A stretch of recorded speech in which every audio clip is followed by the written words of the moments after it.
Predators who target the elderly often resort to a very familiar scam. In fact, it's so common that that no one should be falling for it now, but people still do. It is called the grandma scam. It starts with a phone call. Someone posing as your child or grandchild dials you up to beg for money to deal with an emergency. Catherine Lotz recently got such a call.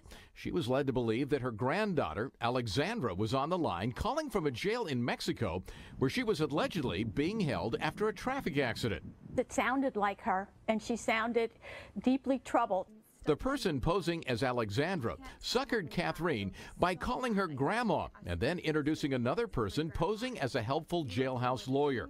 He told Catherine that she could cover bail for her granddaughter by wiring $3,500 via Western Union to a bank supposedly in Mexico. Catherine took the bait, drained her meager bank account, and even borrowed money to meet the demand. But my family is first for me. I didn't want her in a holding cell in another country. The female imposter was even audacious enough to call her back to say, "Thank you, Grandma, I love you." Only 3 days later did Catherine realize that she'd been scammed.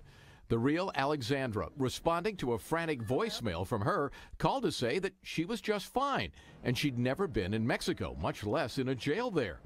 Alexandra now says she fears for her grandmother's health.